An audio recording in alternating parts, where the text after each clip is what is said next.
Hey, welcome back, everybody. Of course, you know me. My name is Dr. Keith McNally. This is the Question Guy podcast. I'm going to get this right. I'm here with Gabrielle Whitkin. Gabrielle, did I get that right? Yes. Fantastic. So, thank you for joining me in this conversation. And just as a preview for our audience or listening and watching audience, we're going to go deep into some emotions because life has its ups and downs, and you've experienced them firsthand. And so we're going to dive into that conversation. Gabrielle, where do you want to get started? Where does this conversation get started? Yeah.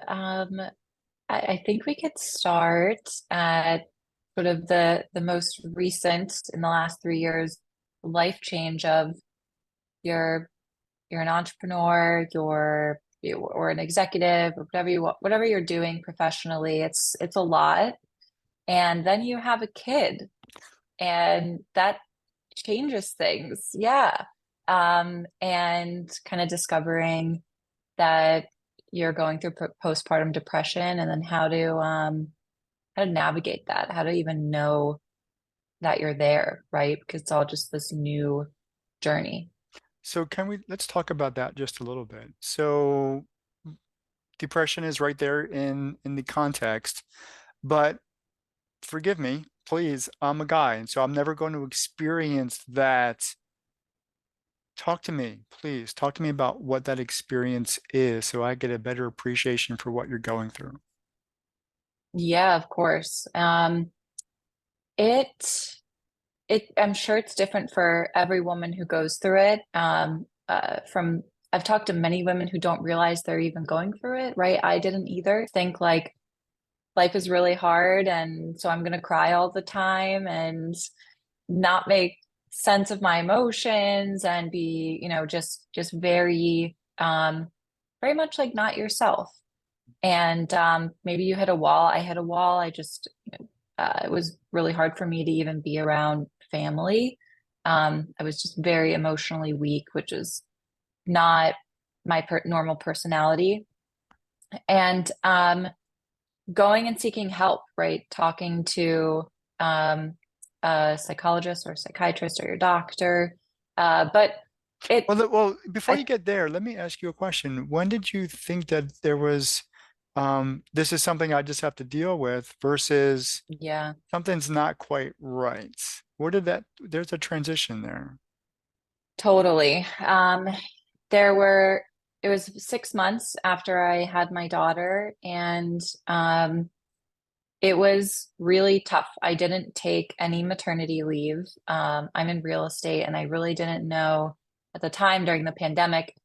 It was such a hot, very extremely fast market, and I didn't know how to tell my clients, can you just hold on finding your dream home until I'm like over having a baby?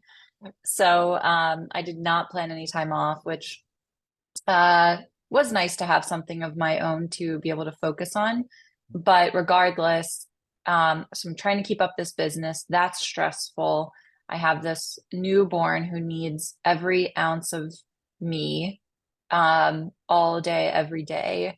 And I'm married, so I have to keep up with my relationship with my husband and managing that new dynamic with the kid.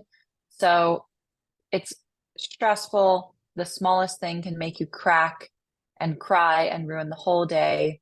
And finally, I reached a point 6 months after giving birth where I was walking with my husband. I just felt like I was gonna just my lid was gonna pop being around family over Thanksgiving holiday. And I needed to get out and go for a walk. And we were walking, and I just said that, I don't think that this is how life is supposed to be, this dark. And he was just such a good listener. He didn't negate my feelings at all and just kind of let me talk. And I was like, I think I just need to talk to someone. I don't know what to do. Like, I'm so unhappy. I'm making other people unhappy. And from that moment, things started to turn. So they started to get better because I was taking steps to kind of be able to improve my mental health. Well, kudos to your husband for validating what you were experiencing. And so I don't know, too many men who are going to step up to the plate and say, I don't understand, but absolutely, it sounds like you're hurting and we need to, figure out what's going on. And so, kudos to him. And so with that, what were the steps that you took to kind of make sense of one, your situation, and two, get past it? So how do you start making Hmm. sense of the situation? I think I realized I needed to talk to a doctor when um, I had tried other methods of improving my mental health that normally work for me, like meditating, gratitude journaling, going for a walk, just kind of like the foundations of just getting your mind right. Mhm. And that was not working. And I just knew like this is bigger than I know how to solve. So I need help. Um, and so I spoke with the doctor and was able to get the right treatment, medication treatment. And I was able to see a difference in probably 3 weeks. And that gave me almost like a new, like a floor. Like here's this foundation. Like I was able to get back to a point where the meditating was helpful, the walks were helpful. Like I just needed a little bit of a boost. Mhm. Um, and understanding that your body and your mind, I mean, things change as a woman when you have a kid chemically. And that's okay, and accepting that and um, not having shame around it. So you learned, based on what I'm understanding, is that there's a balance or harmony in being healthy. So you've had to take some medications, I guess some antidepressants, and you were Hmm. able to really recognize that there's a lot of changes that are going on in my life right now. And so earlier, even before we stepped into the conversation, you were talking about really recognizing those pieces that play into your life that you need to find a balance for. How did that work for you? Because you now have a stressful job. You do have a husband. You now have a baby girl. Yes. Hmm. Hmm. And Yeah, just being alive, sometimes life has its own stressors. How does that all fit totally. harmoniously with you now? Yeah, I love that you use the word harmoniously because I always say there's no such thing as balance, like 50-50. There's finding harmony and what that is for you. We're all different. Mm, And it might change day to day, right? So I know that I personally I need to meditate, even if it's 10 minutes a day. I need that. When I'm off of that, um, things are just harder. So having that as a foundation, that's something that I know I need to do, and I need about an hour of quiet time a day. wow. And so really the best time to find that is in the morning, um, because I'm sure people who are listening, whether you have kids or not, and if you live with a spouse, um, if you know, there's a certain time of day, like everyone in the house is going to be awake and it's not quiet. So you're tending to their needs or constantly trying to just have 5 minutes of just peace to think about something. And then you go to work and that's more noise and you're maybe you can find that in the evening, but I'm not someone who like comes alive at 11 p.m. at night. So I've learned that I need, that hour in the morning with my coffee where I can do my meditation. I have a gratitude journal. Um, if you haven't seen it, the 5 minute journal will change your life. It really just takes 5 minutes. And and setting boundaries. I've really, really learned that especially since I had a kid, what Mm, getting clear on what's important to me. I value my time differently, and my why is having peace with my family. It's not just being able to provide for them. It's like I want to be present and at peace when I'm with them. So the best way I know how to do that is to set boundaries. I so like that. And so, can we dive a little bit deeper into that? So, you went Yeah. from taking an hour of space, personal space, and dedicating it to you. And I'm sure there's people out there saying, "Oh my goodness, where do you get that hour? Like, are you waking up at 4 or 5 o'clock in the morning?" Uh, Um, so how does that actually fit into your schedule? Because I'm just hearing the arguments in my head. I yeah. don't have that, and I got like 3 kids and a husband, and school's in, and Yeah. there's always an excuse to be made. Not that I'm making, saying that that's a bad thing, but there's always something that says, please tell me the secret. Tell me Yeah. the secret. I would love to easily be able to wake up at 5 a.m. That would be awesome. I struggle with doing that. Um, I I am grateful that my daughter will sleep until 7:30 every morning. So I've sleep trained her from like 5 days old. I was militant. I'm like, my kids will sleep. I need my 8 hours, and so I'm going to teach them that sleep is good. And so I wake up every day between 6 and 6:30, um, and just kind of get my hour then. And I like to start the day creating the energy I want to go into the day with. Because I know what it's like to wake up and first thing you do is check your phone. I don't do that. My phone is on do not disturb until usually until my daughter goes to school around 8:30, 9 a.m. And I don't want to start my day reacting to what's in my email, whether good or bad. I want to respond to that once I've kind of done what I need to do for myself to get myself going. I like that. And so I'm just going to share something with you and the audience who's listening and watching is that over the past 6 months, I've kind of I'm not big on meditation, but I am learning to train my thoughts, train my brain how to step into a situation. And for example, for all these podcasts and conversations that I have, I take time prior to, even turning the Zoom call on and just sit here, close my eyes, and think about what could be the conversation. How do I want to experience it? What words do I want to focus on? What is my emotional response to the present moment and then the future moment? So I totally relate to the fact that you didn't necessarily say that, but you've kind of talked to the idea that you're setting your space up for you to step into it in a way that you want to step into it. Am I getting that right?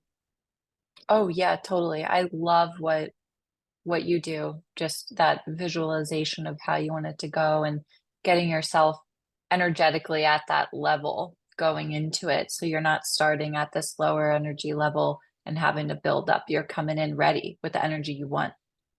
I do that not only for myself, but because I want to wrap the conversation, that energy, because I want my guests to experience that, wherever they are in life. They could be dealing with a very stressful day, and here they are, they promised to be on the call today, and they may not be fully ready or prepared, whatever that is. And I want to receive them and say, this is safe, this is good, this is all about you.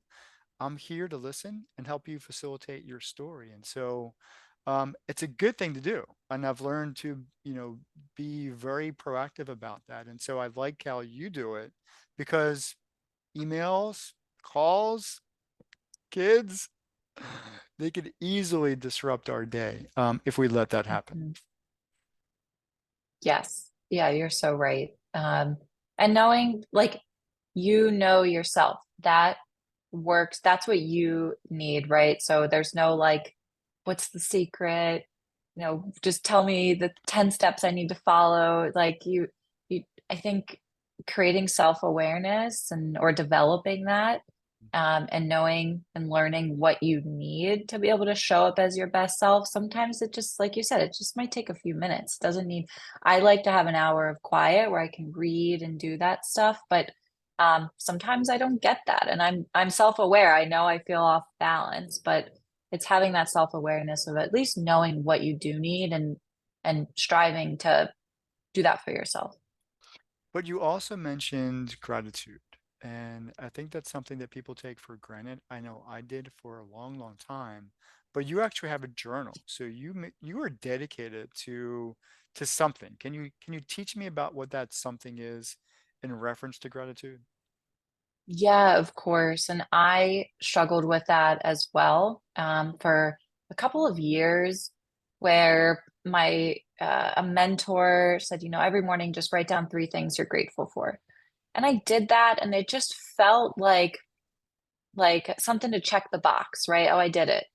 I didn't let myself like feel that gratitude. Like, why am I grateful for that? Or, like just sit in it. I just kind of wrote it down and moved on with my morning. And I read a book called The Habit of Grateful, and in it, the author had recommended the 5 minute journal. So I bought it, and within days, I started to see my life change. And I felt like you can feel it in your heart when you're writing in this journal, like what you can feel what you're grateful for, like this warm sensation in your heart. Like you're in tune with your body's response to the goodness that you're focusing on. And with using that feeling, part of the journal prompt is what are three things that you'd like to happen today? And you just write down, whatever it is, ask for it. And then you write down your um affirmation for the day. And within days, I saw what I was asking for happening. And to this day, most of the time, I try not to be too specific because you don't want to like control, you can't control exactly what's going to come into your life, but um, putting it out there and asking for it when you're at that like energetic level, you're going to attract that back. So it's this process of building yourself up. You're feeling gratitude, so your energetic level is much higher than when you started, Mhm. and then you're asking for something, and you're attracting what it is you want at that higher energy level. Well, you can't leave it ambiguous now. You've got to give some clear examples of, and you don't have to use today if today was too personal, but please give an example of that process of gratitude and affirmation, please. Yeah, of course. I learned recently from a meditation instructor. It's a little saying, and it for manifesting, and it's feel good, place the order. So just make yourself feel good first, and then ask for it and see what happens. But I had something just this morning, so I meditated just for maybe, I think I only had 8 minutes. I just did it in my car before a meeting with a client. And and then I wrote in my journal three things I'm grateful for. And and I asked for a new business opportunity coming my way. And then my affirmation for this year is 2024 is the best year of my life and my career. And I had uh, a Zoom meeting with Bob Berg. He wrote The Go Giver, talking to him Today. about today, this Oh, morning. oh, Yeah. okay. I was Today talking to him as of about a this new recording. business idea, and Okay. he's a mentor of mine. And he uh, offered me an opportunity to come be a master coach at one of his private retreats.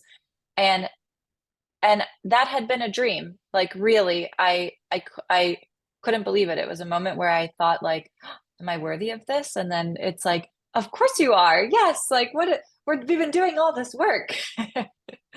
And it was so cool. And then I thought about it on my way home. I just thought like, wow, we're how many days? 4 days in, and that was such an accomplishment. I thought it was going to take so much longer for me to get there, and and I'm like, 2024 is the best year of my life and my career that we're making that. I'm declaring it and it's happening. So little things like that, they happen truly every day. You just need to get yourself in that feeling of gratitude, no matter how low you are, right? Like I've had some low days.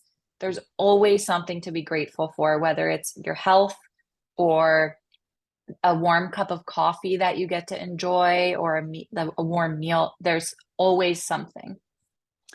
Well, now that I've got that in my head, I need to turn around and get this out in the world so that Bob Berg knows that you just gave him a shout out. And so, Oh yeah, but he's amazing. well, and I like to hear that too. So before we end this conversation, for those who are struggling, for those who came here and needed to hear what you just said, but still struggle because they don't know how to really apply that meditation or be grateful and write down that gratitude or identify that affirmation, please walk us through those steps really simply so that we can leave Hmm. something powerful with our audience. Of course, yeah. I can understand how daunting it can be, and I've come to another side. It's a practice, right? Like there's never going to be a point where you're like, wow, I've done it all and life is perfect right now. It's not. And that's in a way like the beauty of life. It's a journey. And just know that whatever you're struggling with, being able to find a space where you can share that and connect with others. And your podcast is a perfect example of a space to really be able to connect with others going through similar experiences. Um, all you have to do is something. I have this sticky note on my computer at all times. I look at it, it says do something. So if I'm, struggling or I'm like, oh my God, what do I have to do next? Or I'm so annoyed at this situation. Okay, what what do I need to do? Do I just need to sit there and did I do my gratitude journal today? You can buy the 5 minute journal on Amazon. I think it's 25 bucks. I'll put the link Try in the that. description. Yeah. Perfect. Yeah, just do one thing. You don't have to do it all. Trying to do it all can be overwhelming and it might lead to you doing nothing, right? It can seem so overwhelming. So just do something, even if it's go outside and take a walk, leave your phone home, um, or just try to download Insight Timer meditation app. Do a meditation course there. Explore and find what works for you. I think there's no better way of ending this conversation than with that very statement. Find something that works for you. So, Gabrielle, thank you so much for this conversation. For those of you who are watching and listening, I'll see you next time. Take care. Thanks, Dr. Keith.